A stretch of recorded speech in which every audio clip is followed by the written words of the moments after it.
And one of the things we've done over these last few weeks is we've built in a couple opportunity to talk reading and writing as educators, not necessarily texts for our students, but for ourselves. And so this session is meant to be a bit of a text talk for things that have caught your mind. And they might be books that you're reading or thinking about reading. They might be articles that you've come across that either you're using in your work with young learners or with adult learners. And it's an open time to share those resources. And what I'd ask is that if you've got some you want to share, that you, besides talking about them, you also pop in the links or the titles of those books in the chat box. So we can all go back and take a look at them on our own time before we leave the session. So I'm going to share first. As I mentioned to some of you, I have a bit of like a reading disease where I find myself reading multiple books at the same time. It's probably not the most effective way to read, but it tends to be what I do. So besides reading White Fragility, which is a book I've been reading for the last few weeks, I have two other books that I'm looking forward to reading, and these actually came as part of a PL on the Go session about psychological safety, right? And building schools and organizations where psychological safety is kind of foundational. And so the first one is by Amy Edmondson. It's called The Fearless Organization. Okay, and in this PL on the Go session where Jim Martin had joined us, he talked about Edmondson as doing great work in this book, talking about ways we can make sure that everybody we work with, whether they be student, whether they be parent, whether they be other staff member, feels safe enough to share what's on their mind. And one of the things that's really important for me is that I can work well with people sharing any type of feedback with me, but I don't work as well when people aren't open and honest, right? I need kind of like that full transparency, and then I can deal with anything, whether it's good details or really challenging ones.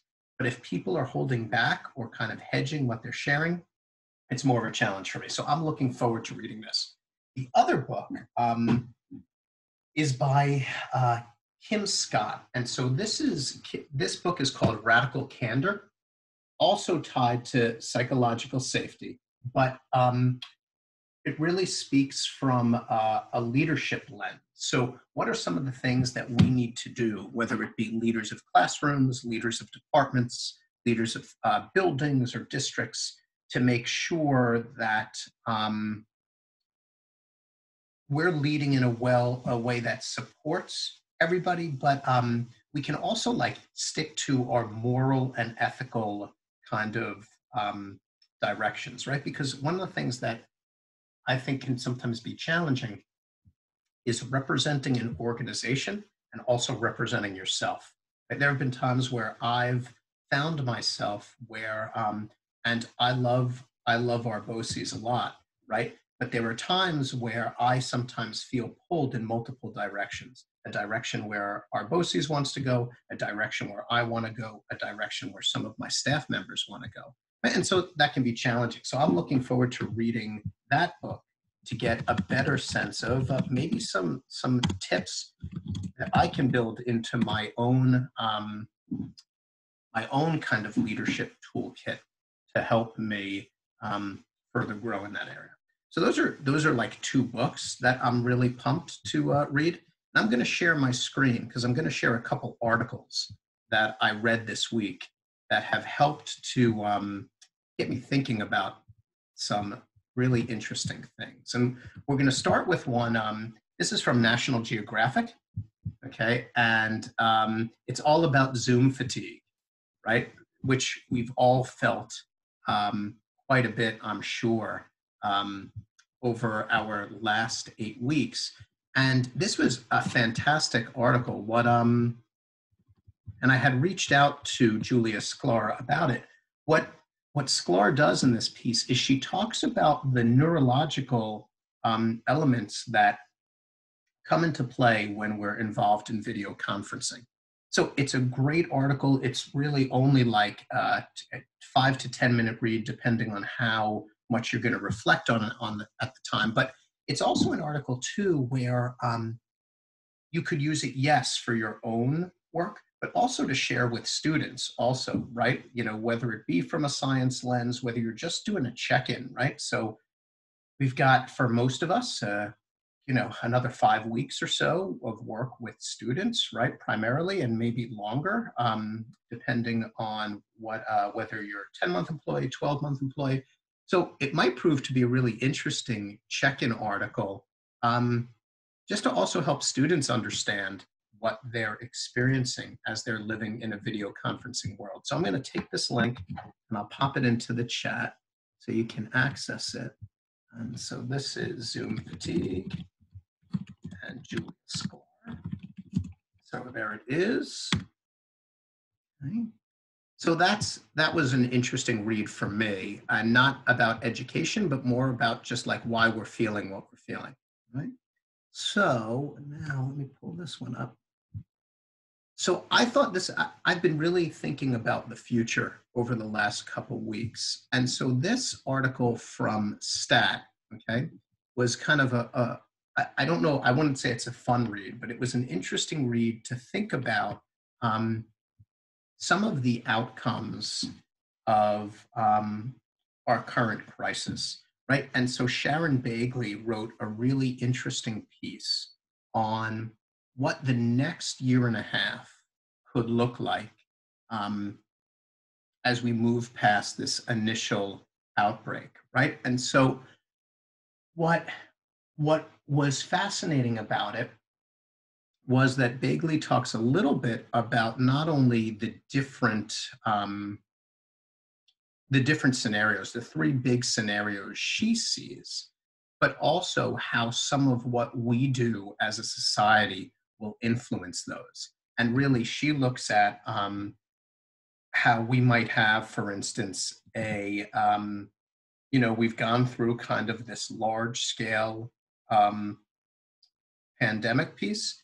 And then until, let's say, you know, the summer of 2021 or early 2022, running into a case where we start to see these small waves, right, until we end up with like widespread vaccination, right? And then she also talks about, well, let's say that we don't take care of ourselves very well, right? And that people kind of, as numbers continue to go down, usually summer months, there's less transmission. As people start to relax, right? What happens if all of a sudden now it's like this tremendous kind of situation, right? And then the third is like a little bit, there was an article in the Times this morning about the US as a whole entering what people are calling the trial and error phase, right? Where because we're so politically and economically, yeah, Jen, exactly right. Scenario 2 is 100% the 1918 flu epidemic. But scenario 3 is kind of like some states relax, some states continue to keep things very tightly held, and you end up in kind of like this bizarre, you know, big outbreak, small, you know, then troughs where things aren't happening as much. So it was a good read for me because it helped me think a little bit about what we might see. And of course, it might be none of these scenarios, right? But they were all different enough where I said, oh, okay, so this is kind of interesting to think about and the implications for our work and our own lives, right? So this was COVID-19 Futures. This was Sharon Bagley, and here's the link, right? So, and then the other two that I want to just pull up, let me see if I can grab this one. Okay. We're really kind of work related for our professions. This one was kind of an interesting read on how our spaces, how our workspaces may change as we continue to move through the pandemic. And it was really written from a business standpoint, but there's a lot that I thought a little bit about in terms of education. So Matt Richtel wrote a nice piece about how small businesses are responding, and a lot of the elements they build in there, everything from how people access food to thinking about how we utilize shared space was worth the read. So this is going to be Rethinking Spaces, Matt Rattel. Here's the link. And then the last one, and then I'm happy to turn it over to everybody to share what's on their mind. This was a piece from EdSurge about keeping a focus on increased engagement during remote learning. And Rice and Kip talk a little bit about some of what they've been thinking about in terms of determining engagement during remote learning and making sure that it stays important. And so they talk about some of what they see as the types of engagement and then how we might measure for it in a virtual setting. So pop that in there. Engagement. Rice and Kip. So that's kind of what I've been looking at, over the course of this week and some of the things that have been on my mind. And I would happily open it up to anybody who wants to share some of what you're reading about, thinking about, things you've come across that you find to be interesting. And if you're willing to also share them in the chat box, that would be helpful so we can all access them, should we so choose. So I'm going to mute myself and open it up to you. All right, I'll jump in. Hi, everybody. I'm Dawn Galente. I'm the Math Science Engineering Director from Arlington, up near Poughkeepsie. And I have a couple of books. As Math Science Director, I have lots of different hats that I wear. But one of the books that I found to be super helpful in the science world is called Ambitious Science Teaching. And I'll put a link in the chat room to it. It's a really fabulous organization that actually predates the Next Gen Science Standards, but their approach to science education is fully aligned with what the Next Gen is asking us to do.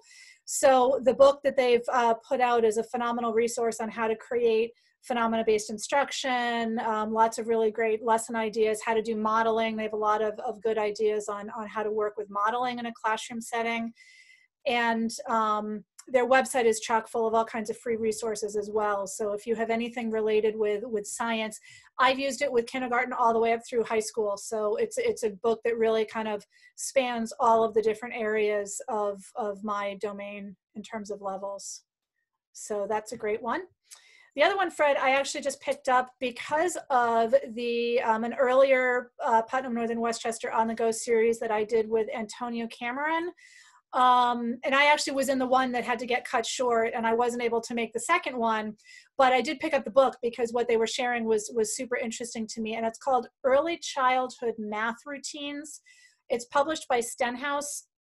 And the point of the book is how to engage kids and create more of a mathematical community by doing some partner work and small group work in short segments. So it's not about how to do a whole lesson. It's about, okay, here's some routines that you can put in that help the kids engage with each other. So I haven't actually read it yet, but I'm excited to. I was very interested in what they were going to share in the session. So that was nice.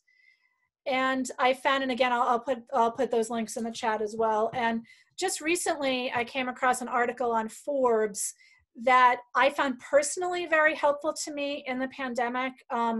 My work in particular, I'm not based in a school building. I'm sure, Fred, maybe you're running into similar challenges. I'm finding a little like I'm a fish out of water. Like I don't quite know what to do with myself other than run sessions and try to help teachers. Because they're really not ready for any new PD yet because they're still trying to figure out what's going on in their classrooms, and I'm trying to support them as much as I can. And the whole change to working at home has been really, really weird. So Forbes had a great article on defining the difference between purpose and productivity, and how in a pandemic, you really have to think about the bigger picture and what your purpose is in your job, as opposed to what am I getting done every day. Because I used to, certainly for myself, define myself by how many meetings I ran and what did I do and what did I get accomplished. And I'm still accomplishing things, certainly, but my lens has to shift a little bit. So I found that article pretty useful. So I'll put all of those in the chats.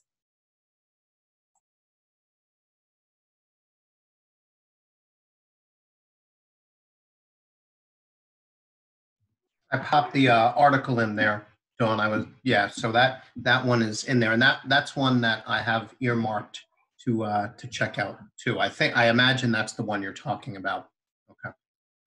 So thanks for sharing, Dawn. Who wants to jump in next? I'll jump in, but I'm not reading anything related lately, not related to COVID-19, and certainly not related to politics. I find everything popping up has been politically charged, and it just frustrates me. I'm able to see things from all different perspectives. So no matter who I'm talking to, thinks that I'm opposed to them. So I avoided that. I find that one thing I've discovered a bunch of audiobook channels on YouTube. And I know I actually think audiobooks are I'm an English teacher, and I'm even saying audiobooks are pretty good. And there's one called Horror Babble, and they're all horror short stories and anthologies just read aloud. And I had no idea that Arctic horror is an actual thing. Yeah, Horror Babble. It might be 2 words on YouTube, but yeah. But yeah, I read Dan Simmons' The Terror last year. That novel was turned into a TV series, and that's an actual whole subgenre, Horror Babble. So not Horror Babble, Arctic horror, and that I found that out on Horror Babble. And a lot of stuff that has been popping up in my news feed on Google has I've been playing a lot. I've been talking a lot and playing a lot of Dungeons and Dragons lately, and I just read an article on Polygon.com about how Dungeons and Dragons dice are now considered an art form, and there are all sorts of artisan dice. Like you can get nice looking dice for like $20, but the article mentions, and I have it right here, a set that was cut from solid titanium that sold for $344, and there's stuff carved from ancient oak. There's all sorts of precious stones with bronze or brass inlaid numbers on them. So yeah, I've been reading stuff like that lately, but every time I open up a web browser and I have my news feed, everything's Democrats this and Republicans that and blah blah blah. So yeah, I'm trying to avoid that, but it's almost unavoidable, I think. That's my spiel. Chris, it's funny. I have like a really tiny 20-sided die, right? So that I've got sitting right here. It's a tough time to read anything news related. I think that's complicated things, certainly, during the time of a pandemic. So thanks for sharing some things that are not politically charged. And when you say Arctic horror, that's like it obviously dealing with being in the Arctic, I presume, and something really scary happens up there. Yeah, if you've ever read The Terror, the TV series on AMC was very good. It was similar, but it's based on a true story, in that the HMS Terror and Erebus were trapped in the ice in the Arctic, and when they were finally found, everybody was dead. There were, this is like in the 1800s. There was evidence that they resorted to cannibalism to survive. But this takes that and says, well, imagine what happened to them is that they ran into a demon polar bear and upset or harmed the shamans who protect the demon, and what would happen. It sounds absurd. It really does, but it's really a good read and a good watch if you ever see the show. And in fairness, who would have thought we'd be going through a pandemic? People might have said, "Oh, that's absurd. You're not, going to be home for 8 weeks while, people are getting sick from this illness that we can't yet control," right? So I think on some level, it brings, it shines a light on horror as a genre in general, right? Because we're living elements of that in our own daily lives. So really interesting. Um, other other thoughts, other books that you want to share? Who wants to chime in next?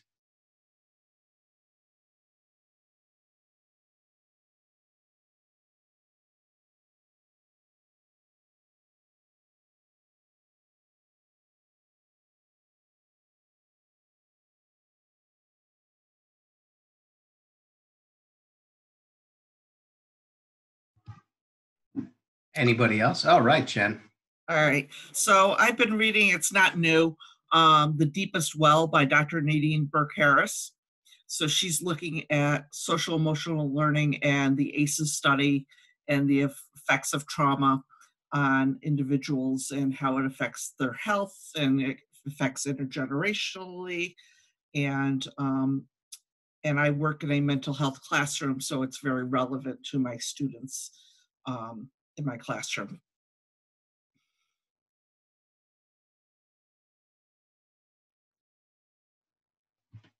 Yeah, it's really funny. Well, I mean, I shouldn't say it's funny, Jen. It's really timely. So PNW BOCES is doing like a variety of trauma responsive sessions, right? And so I've been in them. Oh, fantastic, right? And so yeah, with Andrew, I've been thinking a lot about the ACEs study, right? And some of the end results of that, and thinking too about everybody, regardless of what your direct kind of connection to the pandemic has been, has certainly experienced some elements of what would be considered trauma, right? Everything from adjusted schedules to impact on kids, right, to family members. So it's been interesting to think a little bit about how we all fit like you could really expand that ACEs study now, right, to right. A tremendously larger group of people. So I found it to be really helpful to consider that and think a little bit about what that means for how we work with teachers moving forward, leaders, community members, students. And so, yeah, I appreciate you sharing Dr. Burke Harris's book. So thanks. So, and Danielle, you wrote that you haven't been reading much for yourself, but you've been reading much of the Magic Tree House series with your daughter. What about that series? So I have two daughters, one who just turned 10 and the other who will be 7 in September. What about that series do you find that that she really likes? Well, the series is actually very interesting. It's about two young kids who find a treehouse, and they go back in time to different times. Like we've read, one of the books was all about knights, like King Arthur, the King Arthur court. Another one, I'm trying to think now. there's so many. Sorry, my daughter was in the room. She just left. But yeah, there was some about the start of Halloween. It's actually history as well as, a story for a young child. So it's really good for, from, I would say, first, second grade up to like fifth or so, depending. Depends on their reading level. We found it interesting, though. A lot of the stories. There was one about dinosaurs, another one. Oh man, there's so many. It's a very big series. I actually keep some in my school. I work with high school students, but some of them with their reading levels, they are the perfect type of book. It's very fun. And there's the brother-sister dynamic. Yeah, they sound awesome. My daughters haven't read them yet. My older daughter is a huge graphic novel fan. I mean, the number of graphic novels we have in our house, um, it's unbelievable. She's read like all the I'm going to pronounce her name wrong. Raina Telgemeier, I was just thinking that. right? You know, and Ghosts she's and loved them. Miles. Yeah, yep, and loved Yes. all of those. And in Yes. terms of series, she got really into a series of unfortunate events, right? Those, I mean, She did that too. Yeah. she loved those, and they were just so ridiculous. And then she watched the adaptations on Netflix, which was Yes. just hysterical. Definitely. And They also have graphic novels. They have like a babysitter's club. Yep, she read those. Yep. Trying to think So- of what else. What was one of those? Roller Girl. That one she was read good. that one. Yep. Oh, okay. Yeah, they could be the same kid. Awesome. It's Thanks. funny because we went back in time doing, like younger books because, we've read so many of the book. Like she's read so many of the books that we already own. Yeah. That now it's like, okay, well, let's see, because sometimes reading on the computer is it's not the same as a book, reading from paper. I agree. I still gravitate towards, there's some things, I'm a huge Star Wars fan, so I will read, and some of my like pleasure reading, I have a ton of the Star Wars comics that exist as graphic novels, right? So I will read those electronically, but when it comes to a book, I still find myself going for like the hard copy or paperback, real kind of tangible books, So I appreciate you sharing that. Thanks, Danielle. Oh, no problem. Thank you. Ray, I saw that and I just saw you unmuted. I saw that you mentioned you've been reading Bronx Heroes and Trumpland. So talk a little bit about that. Well, I actually wrote and I was rereading it, looking for errors, but as a teacher, I've been teaching for 20 years, and I actually wrote this book. You can get it on Amazon. Oh, very cool. Since you mentioned graphic novels, what's it all about? It's a very silly story about a space alien from the 70s who was living on Earth, witnessed the election of Donald Trump, and he felt that he had to time travel back to get his friend Black Power, the superhero, to try to stop Trump from becoming a dictator in the year 2026 in the future. So it's a time travel, making fun of Back to the Future. It's all silly. And it's bipartisan. Cool. It makes fun of the Democrats and the Republicans and the Green Party. It's everybody. Everyone's in there, so it's pretty silly. That's really funny. That's real cool, right? Awesome. Yeah. So it's like, it makes fun of our entire political system, but. And Ray, you said you wrote it and illustrated it, or wrote it? I wrote it and illustrated some parts of it with Tom Siaka, and we used to work for Marvel in DC. He used to work with Stan. Oh, amazing! And so I'll have to check that out. Yeah, it's a fun book. It's a quick read, and it's $12. Felix, I'll buy one. There you go. So you can get it if you want a signed copy. You can get it on my website. Sweet. That's awesome. I llove this. .com, right? Or Very if you want cool. a regular copy, it's on Amazon for 12. I think it's $11.95. So, awesome.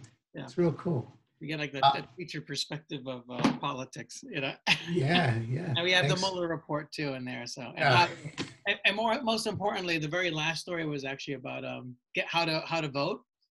Very nice. I actually wrote that section for another company, the Board of Elections, when I worked in the Bronx, and they actually fell through. Like some of the people got fired because of the voting machines. So actually, we were writing about the voting machines and how to vote, because a lot of young people showed up on election day in 2016 thinking they can vote without registering. So I think, and I've seen that in a lot of elections, that people just show up, even adults show up thinking they can just vote, and like, no, there's a whole process. So I think that's important. People, you know, learning that. So like the voting machines, supposed to give you a ticket when you vote, but none of them that I've ever seen do. But when I went to the Board of Elections, they have a machine that gives you a ticket that shows you who you voted for. But but those machines never go out here, so it's weird. So Oh, interesting. yeah, That's it's pretty cool. interesting. So Thank- that's all I had thanks to for say. I'm sharing. going to continue eating my pizza and listening. Appreciate it. Thanks. Take care. So I have Jen Jensier wrote, so sorry I have a meeting. I need to jump on at 1:30, but I've recently read 2 books that have had a great impact on me as an educator. This is in the chat. She said the first is The Knowledge Gap by Natalie Wexler. And Natalie talks about how we've moved way too far away from teaching content to our students in favor of focusing almost exclusively on teaching lower level skills, and that the knowledge gap has led to lower outcomes for our students. So I haven't read Knowledge Gap, but certainly sounds like an interesting read. And the second is How the Other Half Learns by Robert Pandisio. And for those of you, Pandisio writes, I guess, not exclusively, but he does a lot of his writing for the Fordham Institute. And so, which is like an education think tank, probably a more like conservative leaning education think tank, and a great resource to read. I like reading Pandisio's work because I find that he tends to be really blunt, and sometimes I can find his writing hard to take because of how he puts things. But I also think it's important, you know, in anything that we read across all elements of the spectrum of our profession, right, to really understand what people are thinking. So in the case of How the Other Half Learns, he spent a year in a Success Academy charter and reports on everything about it, what went well, what didn't, what was really bad. And then Jen just says, I'll say that I have a new respect for some of the work being done by the Charter School Network, despite some of the less beneficial sides of the movement. And she said that those are both books that she'd recommend people check out. So it's, you know, too bad that she left, but we thank her for giving us those details. So others who want to jump in, Paul, Deb, David, Joe, Rosa, Kathy, Annie, Maria, Contreras, anybody who wants to hop in? I'll hop in, why not? Awesome. No, I love this. I was just listening to everyone speaking. Yeah, it's nice to step away from the politics. I won't get into. I laugh at both sides. I'll leave it at that. But you know, I think it's great, you know, for us to critically think, you know, talk about the benefits and pros and cons of, you know, charter schools. I think there are some pros, but there are a lot of cons, right? But there's always, I think, room for improvement moving forward with education, right? When we do resume back to the new normal, whatever that's going to be, you know, I think you're going to see, like Governor Cuomo mentioned, virtual learning might be the future for New York. I personally don't think it should be like this full blown. I don't know if he meant it like that, but I think there are benefits, you know, of using virtual learning if you give parents and students access to that education, like Chromebooks and funding for those from low socioeconomic statuses. You know, I think it's a lot for us to come together, a more bipartisan agreement, you know, moving forward, basically, is what I'm trying to say. I agree, Paul. I do. And anything that, as you're thinking about some of your work in, you know, thinking a little bit about keeping the importance of kind of just being open and kind of thinking about supporting each other. Anything that you're reading or that's on your bookshelf as in your school psychologist role, or you know, that you're just reading for fun that you'd recommend? You know what? I've been watching this is a TV show. It's called Schitt's Creek. If you guys like Eugene Levy, it's on Netflix. It's really funny. So I totally recommend you guys watch that if you want a little bit of humor. So thanks for sharing that, Paul. My wife and I have been going through elements of Netflix that we've hoped to watch, and we've caught up on a number of things. Schitt's Creek is one of those series. I'm watching The Witcher, which Okay. I'm like a bit of a sci-fi fantasy guy, and Cool. it's an interesting look at. It's kind of like if maybe more The Hobbit than Lord of the Rings, but if some of Tolkien's work came together with J.R.R. Martin's work, right, like Game of Thrones, right, and you kind of like mesh them together, it's a little bit like that. I'm a bit of a gamer too, so I actually have the Witcher 3 game that I'm playing on my Switch, you know, so it's it's kind of fun to live the show or watch the show live. Yeah, Chris, I had never known that it was like a big like role-playing game type of series until I stumbled across the show, and then somehow, probably through Google, because everything you do is mapped, somehow that came up and I was like, oh, I should pick this up. So I'm living like the Witcher world now. I also I had watched last year Altered Carbon, which was another Netflix series that was like also a sci-fi futuristic show, and I just saw they have the second season up, so I'll be watching that soon too. It's cool. So, I'm Googling yeah. it as you speak. I'm interested in this. You guys are sharing some good stuff. So others, Deborah, David, Joe, Rosa, Annie, Maria, Kathy, anybody want to share what you're thinking about reading or currently engaged in reading?